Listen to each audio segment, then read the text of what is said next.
Bonjour tout le monde, ici Marjorie Théodore avec vous pour une autre émission de Vivement les femmes. Merci à vous de nous joindre sur les ondes de Canalem. Aujourd'hui, nous recevons une anthropologue de formation et journaliste de carrière. Il s'agit d'Anne Panasok. Elle a été à l'antenne de Radio-Canada pendant 38 ans. Elle a mis au jour le scandale des enfants autochtones disparus et on a vu avec consternation, bien sûr, le fruit de son travail de terrain à l'émission d'affaires publiques Enquête. Maintenant retraitée de la télévision d'État, elle est conseillère spéciale pour le soutien aux familles d'enfants autochtones disparus auprès du ministre des Affaires autochtones du Québec.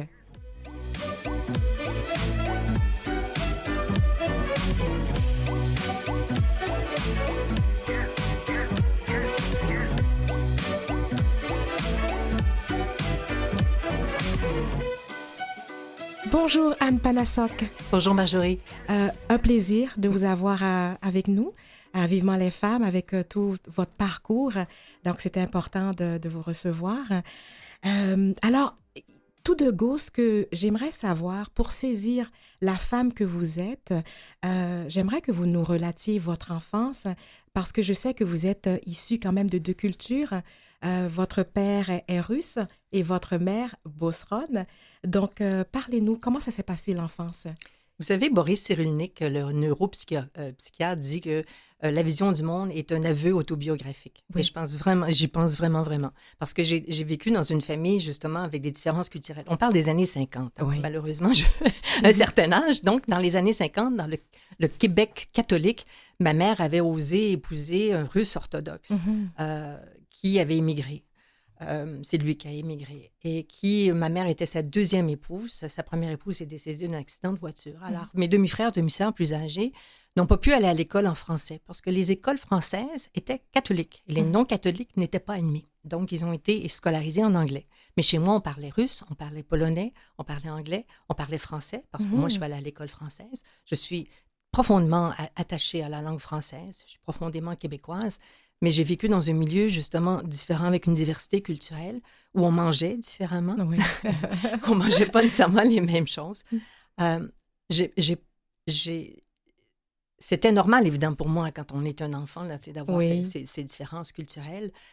Mais c'est sûr qu'à la petite école, pas que j'ai vécu du racisme, parce que vous voyez, je suis blanche, là, je dis que je suis jaune de peau, je suis plutôt jaune, mais il y avait quand même des camarades de classe qui n'avaient pas le droit de venir à la maison parce qu'on était une étrange famille. Okay.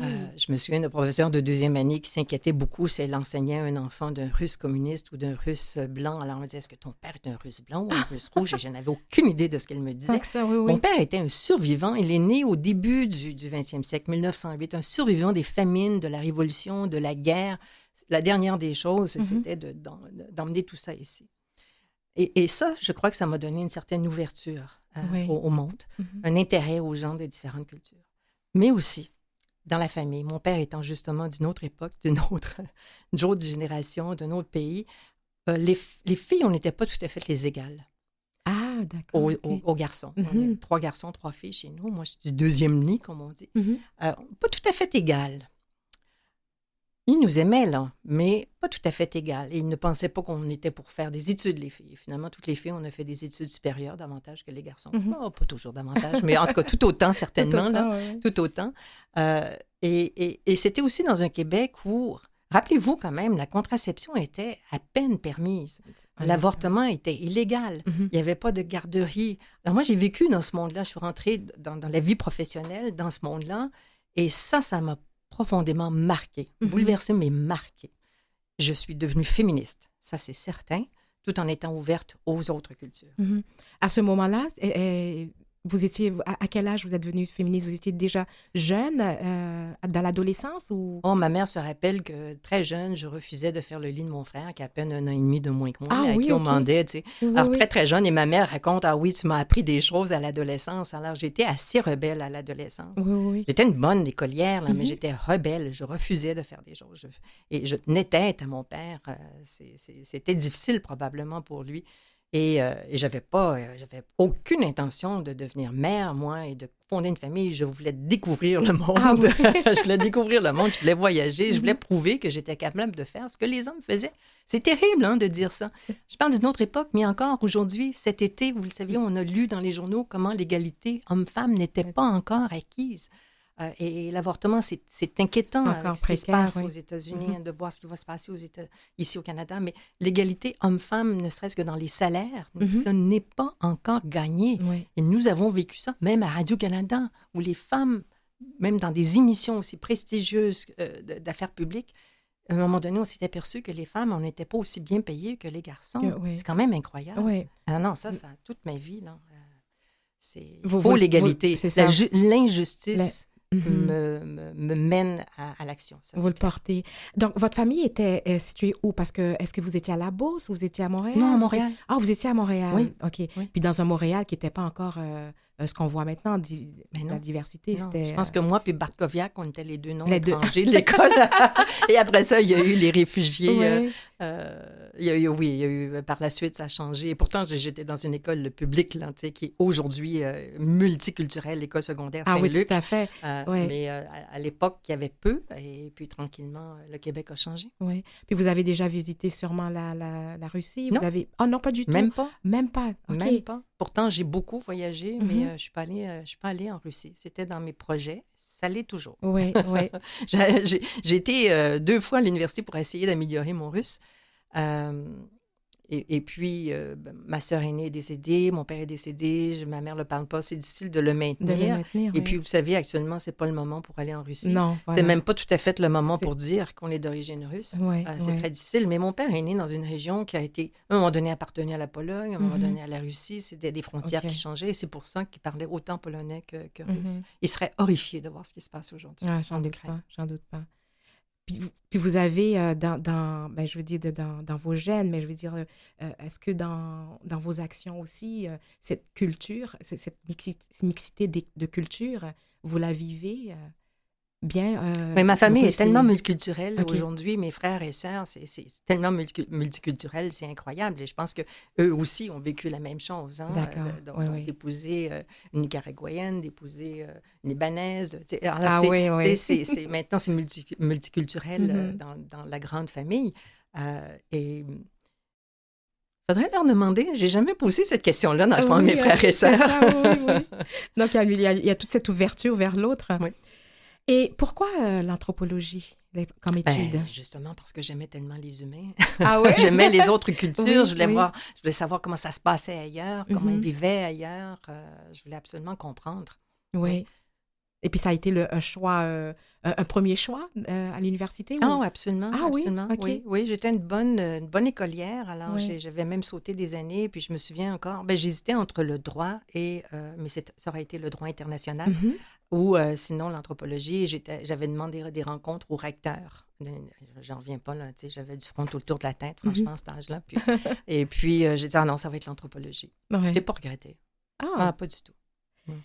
Vous avez fait une longue carrière aussi comme journaliste d'enquête à Radio-Canada. Puis, vous avez certainement pris goût aux enquêtes. Puis, qu'est-ce que ça vous a amené? L'enquête? Oui. À toujours douter.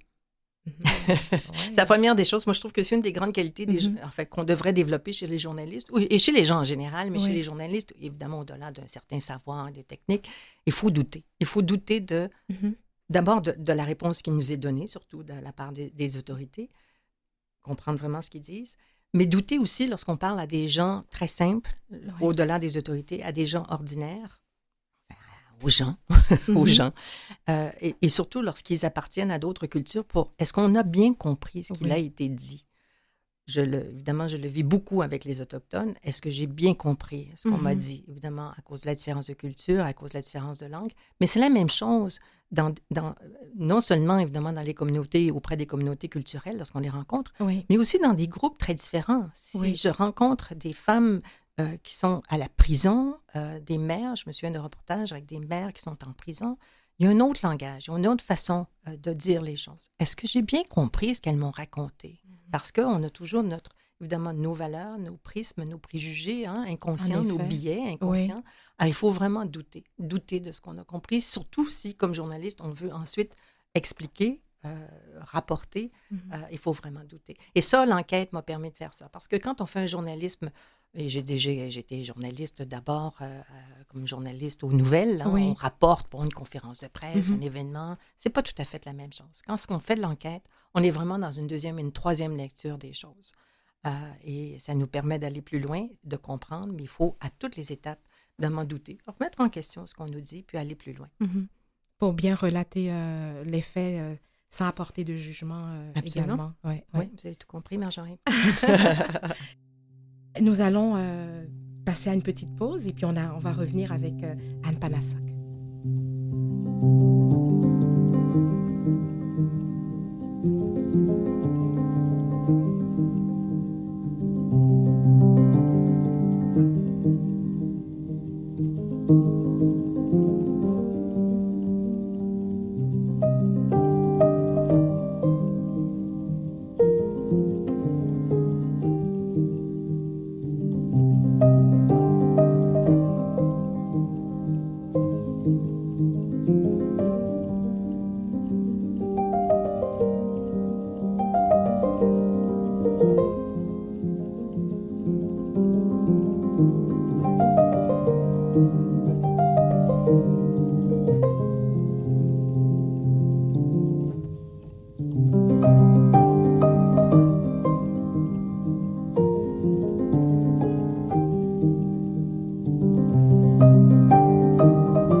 Nous voilà de retour avec Anne Panassac, conseillère spéciale pour le soutien aux familles d'enfants autochtones disparus auprès du ministre des Affaires autochtones. Anne, lorsque vous faites vos reportages, vous les diffusez, les enquêtes et tout ça, j'aimerais savoir, est-ce que parfois il y a des gains à la suite, ça veut dire des actions qu'on pose pour remédier parce que vous avez révélé certaines choses. Mhm. Est-ce que vous pouvez donner des exemples de gains que vous avez eus ou tout simplement aussi que vous avez fait tout ce travail-là et ça n'a pas été pris en compte par les gouvernements ou par... Oui. Non, ouais. Il y en a quelques-uns qui ne sont pas pris en compte, mais quand même dans des reportages qui sont... Moi, j'aimais bien faire des reportages, des enquêtes économiques ou même fiscales. Oui. Et je pense à la série de reportages que j'ai fait concernant SNC-Lavalin, Mhm. qui, dans certains pays, avait accepté, c'est-à-dire donné des pots de vin pour obtenir des contrats. Ben, il y a eu du ménage qui a été fait au sein de SNC-Lavalin et ça a réveillé d'autres compagnies. Et puis, on a eu maintenant tout un système pour essayer de s'assurer que les compagnies ne font pas de corruption. Oui. Et s'ils en ont fait, tu sais, de remédier. On ne veut pas revenir à tous les détails, là, évidemment. Mais toute cette série de reportages au début, on me disait, « Oh mon Dieu, tu t'attaques à gros », mais non, mais il faut... Ah oui, puis ça se passe comme ça dans tous les pays. Lorsqu'on va dans des pays du Maghreb, c'est certain qu'il y a de la corruption. Alors pourquoi avons-nous une loi anti-corruption ici au Canada? Oui. Il faut y voir. Alors, de ce côté-là, il y a eu des gains. D'autres reportages, évidemment, on peut venir rapidement à la question des Autochtones. J'ai fait toute une série d'enquêtes sur les Autochtones, mais certaines n'ont pas donné fruit. Je pense malheureusement au reportage concernant le Plan Nord, où on s'est aperçu que les Autochtones avaient très peu reçu lorsqu'ils avaient passé des ententes. Il y avait eu des ententes avec des compagnies québécoises pour faire du déboisement, par exemple, pour le projet de Romaine, le projet d'anarchement, on dit pas ça, comme la rivière La Romaine. Oui, OK. Et on s'est aperçu que les compagnies québécoises avaient fait des profits et les Autochtones, dans tout ça, n'avaient rien reçu. Mais ça n'a rien changé. La chose a été dévoilée, ça n'a rien changé. Par contre, pour toute la question des agressions sexuelles qui avaient été commises par certains prêtres oblats dans des communautés, on avait découvert trouvé assez rapidement 10 missionnaires oblats qui avaient commis des agressions sexuelles, soit sur des enfants ou sur des femmes, dans 8 communautés. Bien, il y a eu un recours collectif qui s'est installé. Les gens se sont organisés. Et c'est la même chose pour les enfants disparus. C'est extraordinaire, toute cette question d'enfants disparus. Vous avez une petite communauté qui décide de parler, parce que c'est comme ça, Marjorie. Oui. Moi, je le vois comme ça, surtout dans la question des Autochtones. C'est qu'ils décident à un moment donné de parler. Ils décident à qui ils parlent, du moment où parler, c'est le bon moment. Ça prend un certain temps avant de dévoiler certaines choses. Ça prend un certain temps avant de dévoiler des blessures, des choses dont on se sent coupable. Alors, les parents qui ont décidé de parler de leur enfant qui avait disparu à la suite d'une évacuation médicale, parce que c'est ça, on l'envoie à l'hôpital sans les parents, loin, et on n'a plus de nouvelles.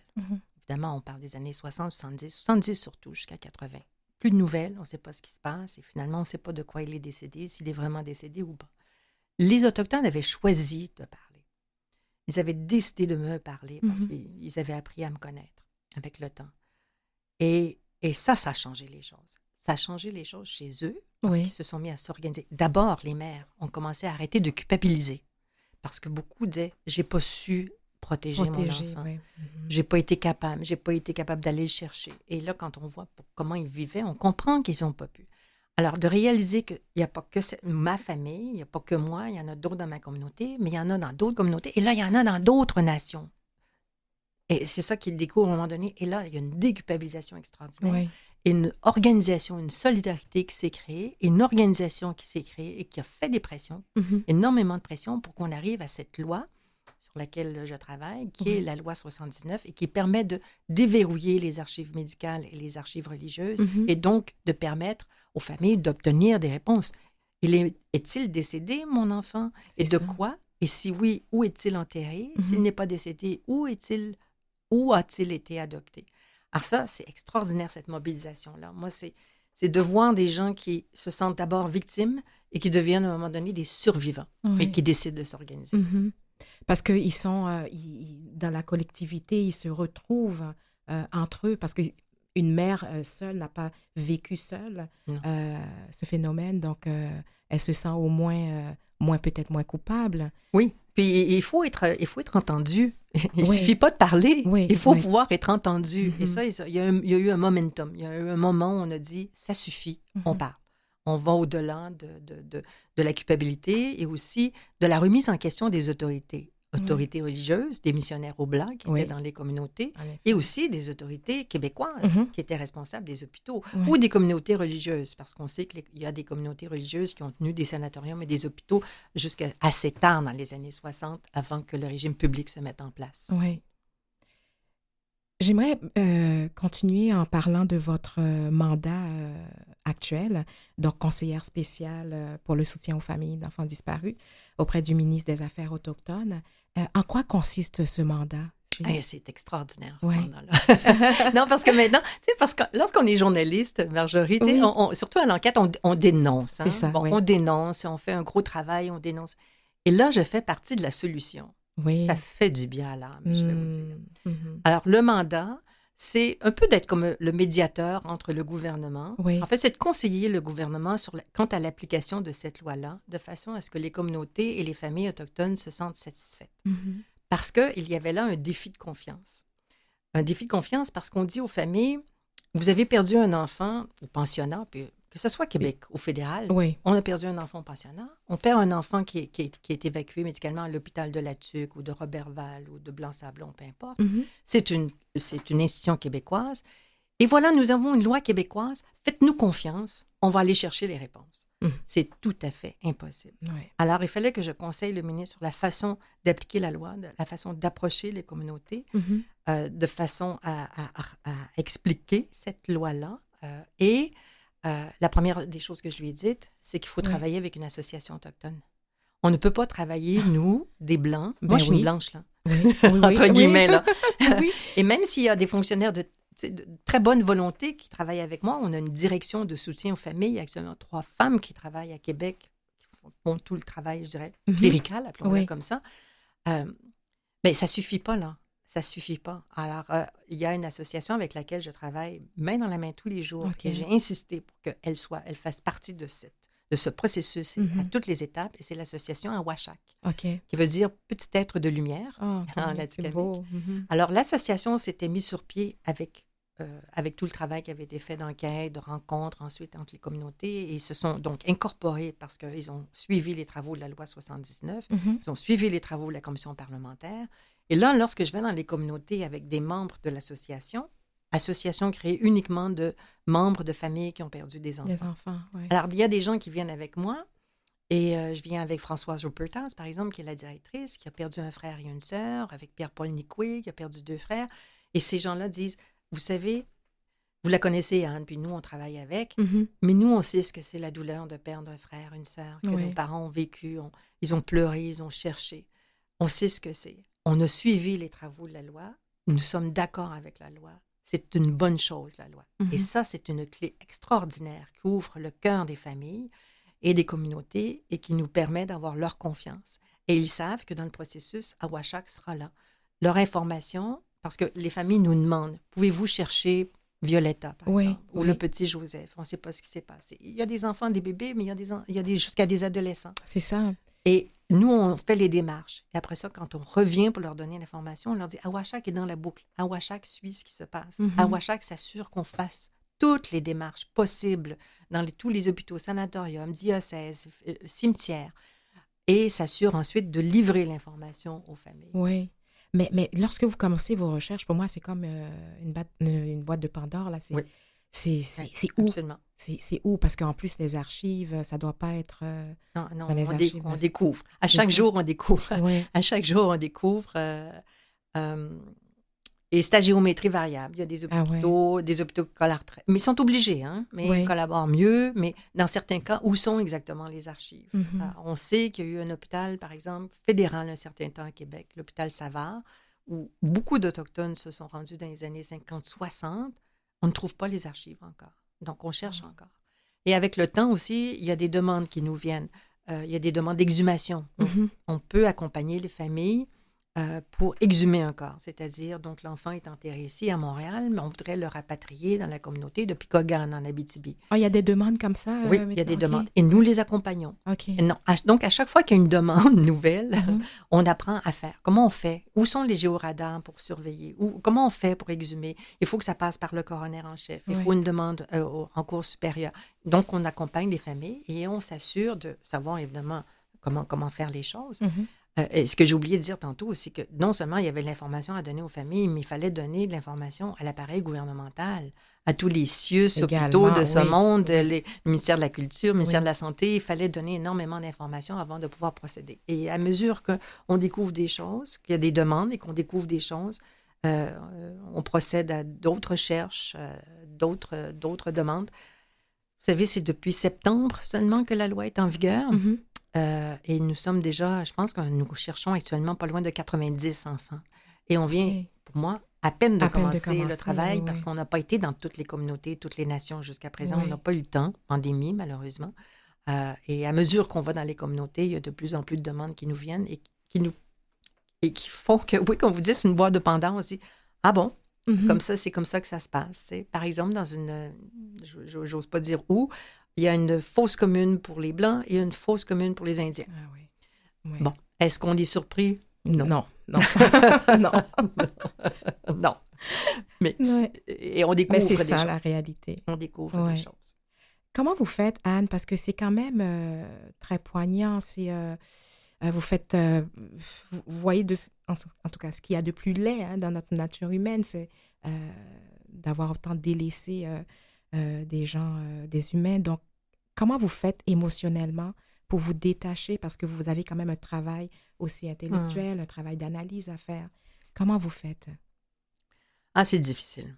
C'est difficile parce qu'il y a des familles qui, quand ils racontent la disparition d'un enfant, évidemment, revivent toutes les émotions Oui. très négatives Mhm. et de toutes les années qui ont suivi, parfois, là, où les parents ont pleuré et cherché, et puis on reçoit tout ça. Puis, Mhm. moi, ma façon, c'est que je suis grand-mère maintenant. Alors, Oui. je vais chercher certaines de mes petites filles et on va jouer. On fait des activités, on joue. Alors, ça me permet d'être aujourd'hui dans le bonheur, Oui. avec des enfants heureux. Ah oui, oui, vous vous ressourcez. Oui, c'est vraiment ma façon de faire. Parce Ouais. que c'est pas évident. Puis je vois les filles, les femmes avec lesquelles je travaille là, à Québec. Puis on a essayé mis sur place un soutien émotionnel pour Ouais. elles. Comme on le fait d'ailleurs pour les familles. Quand on va dans les communautés, on ne laisse jamais les familles seules en disant « OK, vous nous avez fait la demande, bye bye, on vous revoit dans 2 mois quand on aura les informations. » On s'assure toujours qu'il y a un soutien émotionnel. Ouais. Ça peut être selon leur culture, leurs croyances, ça peut OK. être un travailleur social, mais ça peut être un aidant naturel. Mhm. Ça peut être dans leur rythme à eux. Ça dépend des familles, mais on ne les laisse jamais seules. Et elles ont toujours, ces familles-là, un Elles sont soutien accompagnées. psychologique. Elles sont accompagnées et c'est important que ceux qui travaillent avec elles, donc les 3 femmes à Québec, aient ce soutien-là. Oui. Moi, comme conseillère, je ne suis pas une employée, je n'ai pas ça, mais je me fie beaucoup sur mes petites filles. Ben oui. Anne, en un mot, qu'est-ce que vous auriez aimé laisser comme héritage à la fin de votre mandat? Vous terminez la journée, vous terminez votre mandat auprès du ministre. Qu'est-ce que vous vous dites? Que les Autochtones, qu'on a pu réparer. OK. Ouais.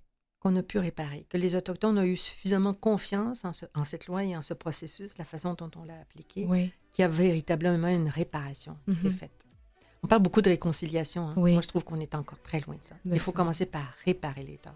Et ça, de permettre à une famille de savoir où est mon enfant, de quoi est-il décédé. Et parfois, avec le dossier médical, on peut même les rassurer en disant il a été bien traité, puis il est enterré là, je vais aller poser une croix ou bien je vais le rapatrier, dépendamment là, des familles, de ce qui est possible. Mais là, de pouvoir faire un deuil, Oui.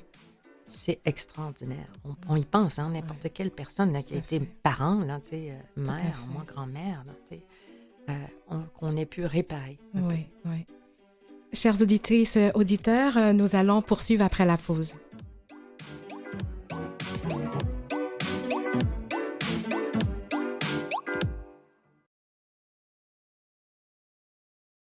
Vous écoutez Vivement les femmes avec Marjorie Théodore.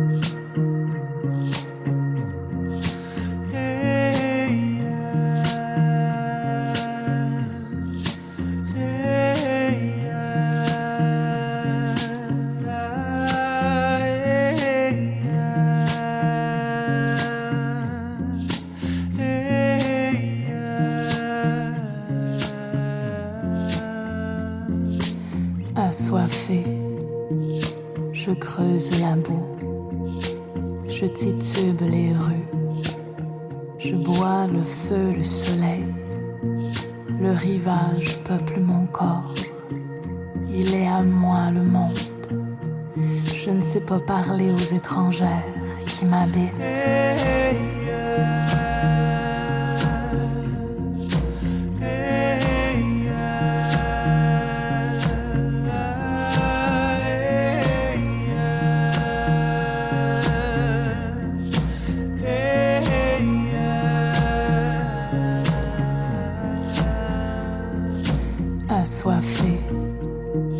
creuse la boue, je titube les rues, je bois le feu, le soleil, le rivage peuple mon corps, il est à moi le monde, je ne sais pas parler aux étrangères qui m'habitent.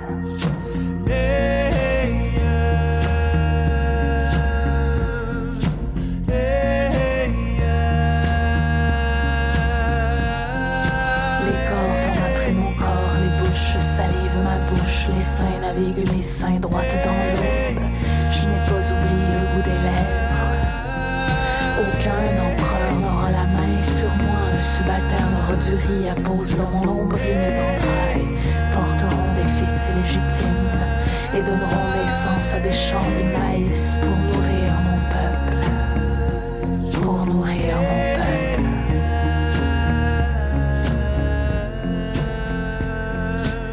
Assoiffé, je creuse la boue, je titube les rues, je bois le feu, le soleil, le rivage peuple mon corps, il est à moi le monde, je ne sais pas parler aux étrangères qui m'habitent.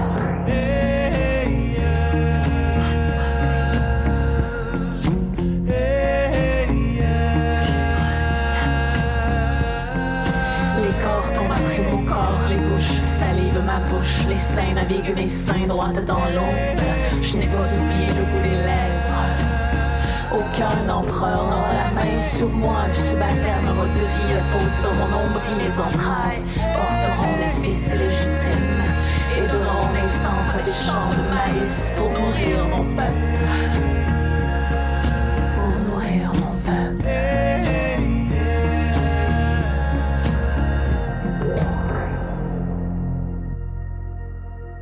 Je suis toujours accompagnée d'Anne Panasok, conseillère spéciale pour le soutien aux familles d'enfants autochtones disparus auprès du ministre des Affaires autochtones. Anne, à la page 116 de votre livre OA7, à la recherche des enfants disparus, vous dites ceci. Les Inuits que j'ai découverts dans la vingtaine et qui m'ont appris tant de choses. Je dis souvent que je ne serais pas devenue mère si je n'avais pas côtoyé les Inuits et vu l'amour qu'ils portent aux enfants. Donc, c'est très fort de ramener ça à votre propre maternité. Comment vous voyez la détresse des parents qui ont vu leurs enfants disparaître? C'est un peu... c'est presque schizophrénique d'imaginer Oui. que dans le passé, on a pu imaginer que les Autochtones n'avaient pas de peine de perdre la trace d'un enfant. Tu sais, qu'on ne se soit pas donné la peine de dire, de les appeler, d'aller à leur rencontre, de dire voilà ce qui s'est passé. Puis bon. Alors qu'on sait comment ils aiment leurs enfants. C'est ça. Ils aiment profondément les enfants. Et la façon d'éduquer les enfants se fait sans violence, sans tape, il y a une façon d'élever les enfants qui, moi, m'a ravie. Et c'est vraiment à cause d'eux que j'ai décidé d'avoir un enfant. Enfin, je me suis laissée ouverte la possibilité d'être mère. Évidemment, bon, je ne sais pas comment la biologie aurait agi dans mon cas, mais sinon, je n'étais pas du tout intéressée. Alors d'aimer tant les enfants, puis de se faire dire par des médecins, fais-en d'autres enfants, tu sais. Tu l'as perdu, bon, OK, c'est pas grave, fais-en d'autres. C'est impossible. C'est impossible. On ne peut pas imaginer ça. Mais je suis certaine que même ceux qui n'ont jamais été parents peuvent comprendre ça, mais quand on est mère, on a eu cet enfant-là dont on a pris soin et qui disparaît. C'est un déchirement terrible. Inhumain. Terrible. Et je suis, moi, étonnée qu'ils aient pu cacher ça si longtemps parce qu'à Pakwashipi, moi, je suis allée là, qui a été la première communauté qui a décidé d'en parler, qui ont perdu les enfants dans les années 71, 71-72 surtout. J'étais là en 77. Je n'avais jamais entendu parler. Alors, ils ont gardé ça, sous silence, longtemps, et ça a dû être terrible. Terrible. Là, de voir et de pouvoir maintenant voir des mères qui ont pleuré le départ et de voir des mères maintenant dire « J'ai enfin une réponse. » Oui. Anne, j'ai enfin une réponse. On a trouvé des documents. Des fois, on ne trouve pas tout, mais des fois, on trouve des choses. C'est extraordinaire. De pouvoir endiguer cette douleur-là. Oui. Et finalement, on se rend compte qu'après autant d'années, ils peuvent peut-être commencer à faire un deuil. Oui. qui n'a jamais été fait, Mais finalement. Non, qui n'a jamais été Parce fait. que lorsqu'il n'y a pas de réponse, on le voit souvent aussi avec les enfants qui se font kidnapper et tout. La famille est à la recherche d'une réponse pour enfin se poser. Donc, alors, imaginons... Et les enfants disent, et Françoise Supertance, qui est la directrice à Washak, le disait, ma mère n'est pas devenue alcoolique pour rien. Elle n'était pas toujours en boisson, mais c'est au moment où elle prenait de l'alcool qu'elle se mettait à pleurer, à parler. Elle en avait perdu 2, elle, à pleurer ses enfants, puis elle regrettait, à se culpabiliser. Puis ça avait une influence sur nous. Oui. Et l'influence aussi, c'est que finalement, même si on était malade, nous, elle ne nous envoyait plus à l'hôpital. Moi, elle disait, j'ai souffert de certains maux, puis il n'était pas question que j'aille à l'hôpital parce qu'elle avait trop peur de perdre un 3e enfant. Wow. Alors, il y avait cette répercussion-là aussi. Alors, il y a un phénomène transgénérationnel qu'il ne faut pas négliger. Des parents qui sont dans la douleur, qui sont dans la culpabilité, comment ils peuvent ensuite être des parents rassurants pour les autres enfants, c'est pas évident. Alors, ça a des conséquences sur plus qu'une génération. Oui. Anne, je vous amène à la page 34 maintenant de votre livre A7. Vous dites qu'en 38 ans de carrière, vous avez réalisé bien des reportages. On parle de Pérou, Égypte, Afghanistan, Australie, Amazonie. Mais lorsque vous avez fait la rencontre de Louisa, vous avez fait votre première rencontre avec le mal, ici même dans votre pays. Expliquez-nous.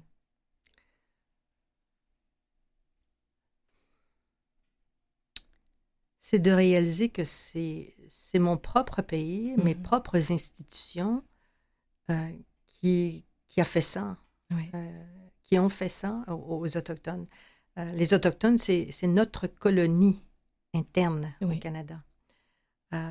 On dit toujours le Canada n'a jamais eu de colonie, c'est pour ça. Bon, c'est notre colonie interne. Et de réaliser qu'au Québec, auquel je suis profondément attachée, je suis québécoise, francophone, on ait pu agir ainsi avec des mères, avec des familles.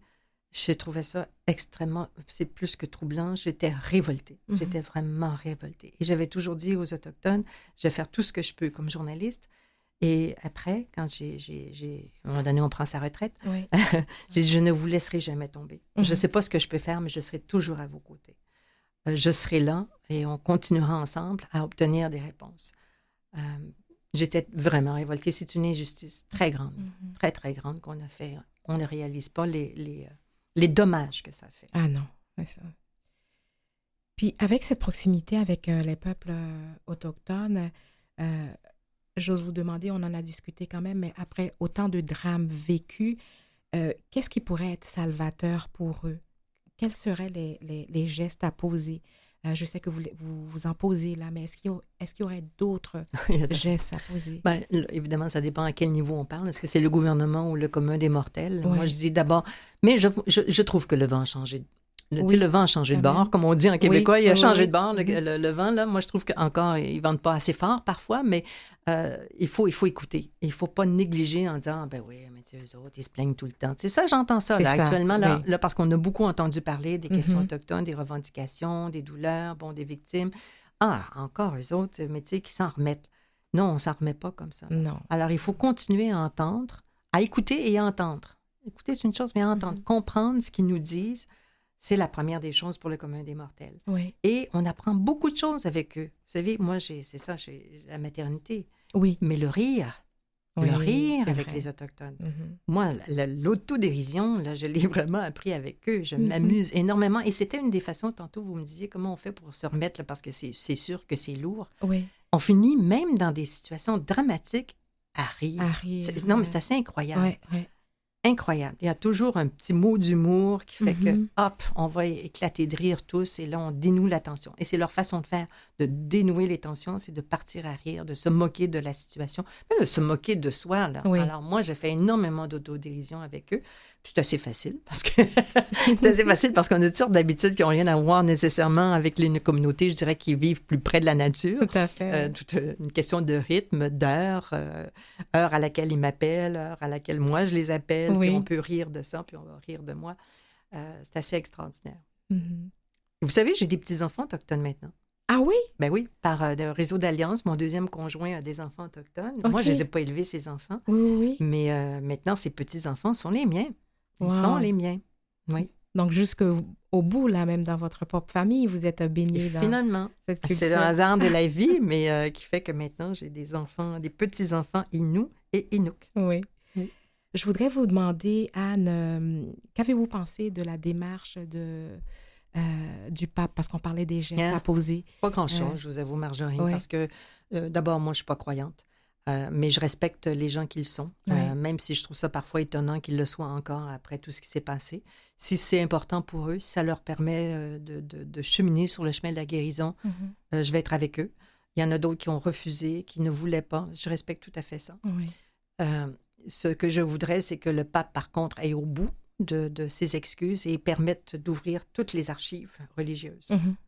Pour le moment, on n'a pas encore accès à toutes les archives religieuses. Et je sais qu'au Canada anglais, et j'étais encore avec l'interlocutrice spéciale qui a été nommée par le fédéral pour toute la question des enfants disparus dans les pensionnats, puis on parlait d'archives. Il faut que les archives religieuses soient ouvertes. Il faut, au-delà des mots, des actions. Oui. Alors, nous allons sur ces mots vers notre pause et nous reviendrons par la suite.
Je poursuis avec Anne Panasok, conseillère spéciale pour le soutien aux familles d'enfants autochtones disparus auprès du ministre des Affaires autochtones.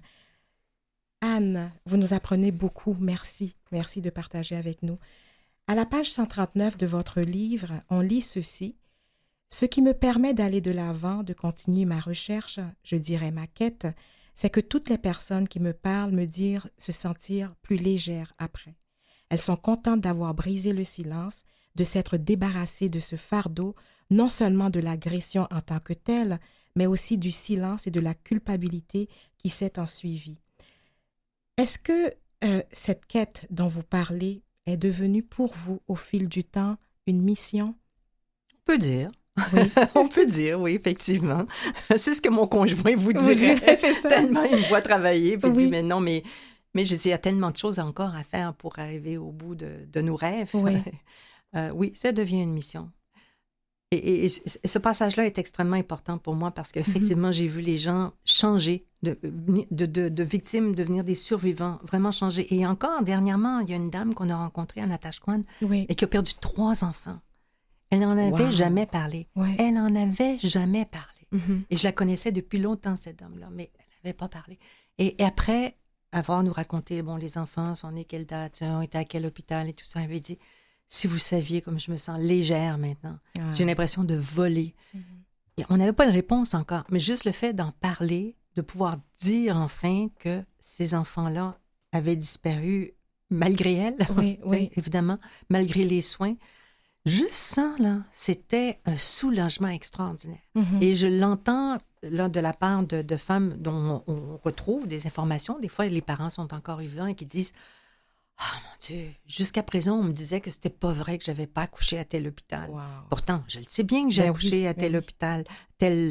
Des fois, la date est pas précise, mais c'était Mhm. telle saison, telle année. Et là, on retrouve des informations, puis ils nous disent, enfin, ma mère, parce qu'elle disait, on m'avait laissé entendre que j'avais menti. Mais non, vous n'avez pas menti. On ne trouvait pas les documents, mais là, on les a retrouvés. Mhm. Là, on retrouve d'autres informations concernant, je pense, à cet enfant-là particulièrement. Là.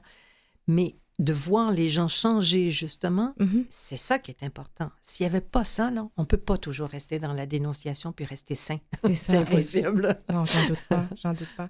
Puis comment vous faites, parce que j'entends parler, puis je visualise aussi, parce que vous établissez quand même un climat une atmosphère de confiance pour avoir ces aveux-là. Et comment vous faites? Chez les Inuits, c'est un peu plus simple parce qu'ils me Oui, connaissent. ok. Les Atikamekw aussi de plus en plus. Mhm. Les Anishinaabe, beaucoup moins. Les Cris, à peu près pas. Bon. Alors, dépendamment des nations, mais la façon de faire, c'est de vraiment travailler avec l'association Awashak. Parce que même dans les communautés qui me connaissent, le Oui. fait d'avoir avec moi des Autochtones qui ont vécu ça, la Mhm. perte d'enfants, et qui disent on fait confiance à la loi 79, Mhm. on travaille avec Anne, c'est-à-dire c'est pas laissé entre les mains de fonctionnaires. Oui, là. je vois. Oui.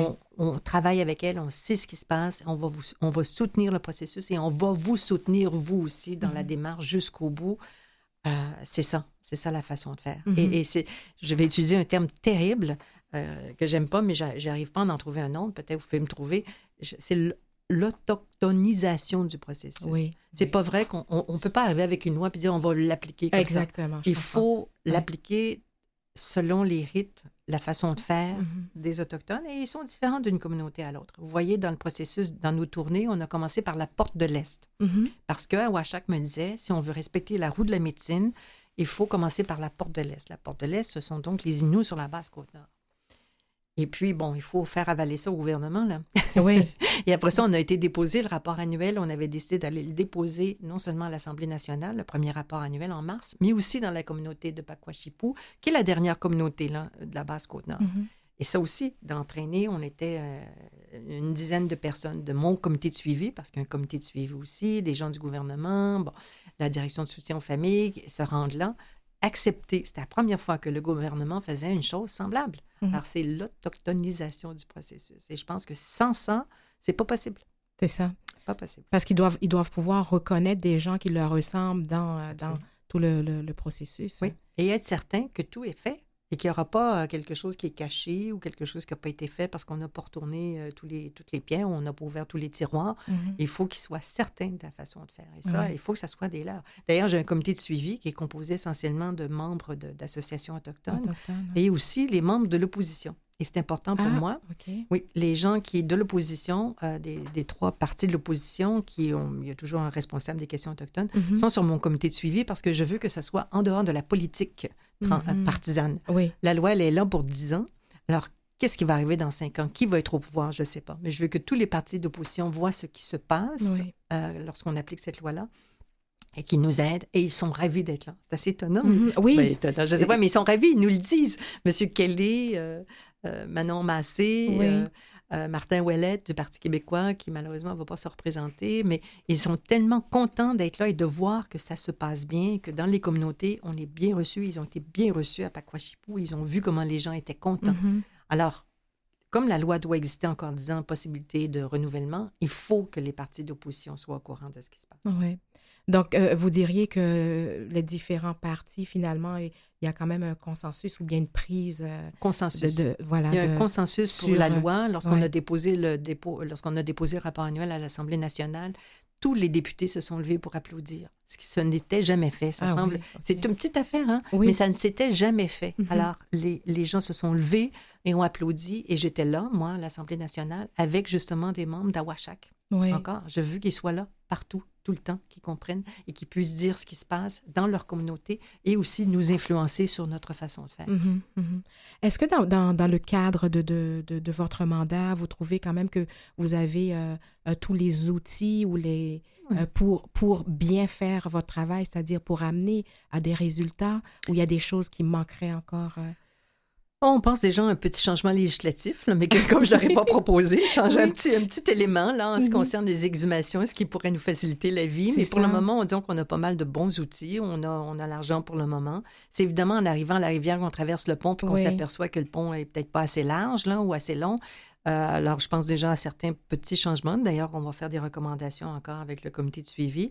Ce dont on s'aperçoit, c'est qu'il va falloir faire ce qu'on appelle des historiographies. Je pense qu'il faut aller au-delà de juste répondre à une famille, de savoir, dans une région, comment ça s'est passé? Pourquoi ça s'est passé comme ça dans cette région-là?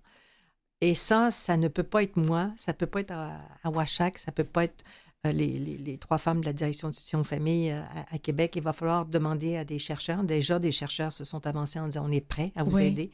Donc, demander des sous et aussi fouiller un peu plus dans les archives. Alors, il faut demander de l'aide de la part de chercheurs, ça c'est certain. Mais ça doit se faire selon un certain protocole qui a été mis sur pied par les associations autochtones. Je pense à la PENQL, à l'Association des Premières Nations du Québec et le Labrador, qui a maintenant un protocole de recherche. Alors, si on commence un protocole de recherche, comment ça doit se faire de façon à ce que, et là, ça sera encore à Ouachak, qui sera au gouvernail, que s'assurer que les choses se fassent bien et puissent revenir dans la communauté. Ça ne peut pas juste rester dans les universités. Il faut que ça revienne dans la communauté, que ça revienne d'une façon aussi compréhensible. Oui. Vous avez écrit votre livre Ouasset. Est-ce qu'il y a un autre livre? Est-ce qu'il y a d'autres choses que vous auriez aimé dire? Donnez-moi 48 heures par jour, Marjorie, puis j'en écris un autre. Non, mais c'est ça. J'ai une idée, mais le temps manque vraiment. C'est ça. Pourtant, il me semble que je suis quelqu'un d'énergique, puis on va vous dire que je suis workaholic, ça c'est certain. Mais il manque encore des heures dans la journée là, de façon à pouvoir m'asseoir à mon bureau et faire au-delà du travail de conseillère. Là. Mais c'est récent le travail de conseillère encore. Là. Alors, ça fait pas un an. C'est ça. Ça fait un an que j'ai été nommée, mais la loi est là depuis septembre. Alors, c'est un mandat de combien de temps? C'était un an, possiblement renouvellement d'un an. Alors, j'ai déjà renouvelé jusqu'à la fin décembre, puis on verra par la suite, parce que j'avais été nommée en juin 2021. Puis on verra par la suite, mais... il y a tellement de travail à faire que je ne vois pas comment je pourrais trouver du temps. Il faudrait que je ne dorme pas. Donc, alors, c'est dans l'air de pouvoir... C'est quelque chose d'écrire. Hein? C'est un exercice que j'ai aimé, mais c'est un exercice très solitaire. Oui, en effet. Mais je crois que vous avez d'autres choses que vous pourrez encore nous dire. Anne, dans tout ça, est-ce que vous croyez encore vous avez un espoir en l'humanité? Oui. Oui? Ah, absolument. Sinon, on se fait harakiri tout de suite. Là. Si on n'a pas cette foi-là, là, absolument. Évidemment que j'aimerais mieux, mais non, j'ai foi en l'humanité. Oui. Il y a des grandes personnes, il y a des grands hommes avec un petit H. Là. Oui. Des grandes femmes et des grands hommes, et je crois à l'humanité. Absolument. Oui, absolument. Puis avec le travail que vous faites, vous sentez aussi que vous avez... vous mettez une pierre aussi. Ah oui, puis vous savez, je suis tellement bien entourée. Non seulement l'association Ouachak, mais je pense à Julie, Geneviève et Florence qui travaillent à Québec, là, qui sont de bonne foi, qui travaillent comme des folles là, pour répondre aux gens et aux gens qui s'approchent et qui nous disent on aimerait vous aider. Je vous donne un dernier exemple. Ai-je le temps, Marjorie? Oui, tout à fait. On a mis sur pied un réseau de médecins partenaires. Oui. Parce qu'on s'est aperçu que lorsqu'on reçoit un dossier médical, d'abord, on ne comprend rien de ce que le médecin écrit, en général. Oui. Et ensuite, c'est la terminologie, qu'est-ce qui est raconté. Donc, on a des médecins qui sont venus nous dire, nous, on est prêts à vous aider. Et donc, ils regardent les dossiers à la demande des familles. On demande aux familles, voulez-vous que le dossier soit vu par un médecin en qui on a confiance? Vous, peut-être que vous ne le connaissez pas, mais nous, là, on a confiance. Et vous allez pouvoir tout poser les questions. Le médecin va pouvoir vous expliquer le dossier, vous allez pouvoir poser des questions. Alors, il y a des gens qui, vraiment, de plus en plus, là, m'appellent, m'écrivent, disent « On est prêt à vous aider, on est prêt à vous aider. » C'est extraordinaire. C'est vraiment, là, je suis soutenue totalement. Oui. Alors, parfois, j'aimerais qu'on brasse un petit peu plus ceux qui s'occupent des archives. Puis, oui. Bon, mais il y a quand même une grande collaboration. Tant mieux, parce que ça vous en avez besoin. Rapidement, le mot « liberté » pour vous, est-ce que ça a une autre consonance avec tout ce que vous avez vu? J'ai pas vu beaucoup de liberté. Ouais. J'ai pas vu beaucoup de liberté. Elle est très restreinte, la liberté, pour le moment. Ouais. C'est pas un mot qui...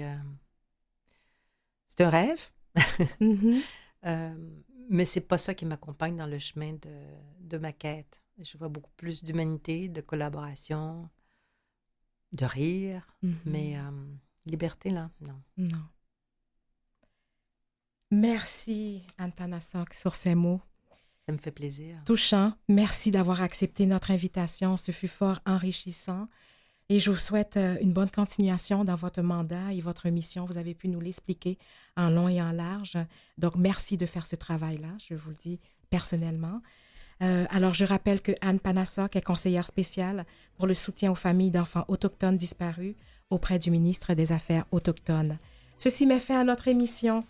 Merci à toute l'équipe, Mathieu Tessier à la mise en onde, Lynn Roy à la recherche, Jean-Sébastien de la Liberté, chef diffusion technique. Alors ici Marjorie Théodore qui vous invite la semaine prochaine pour d'autres découvertes.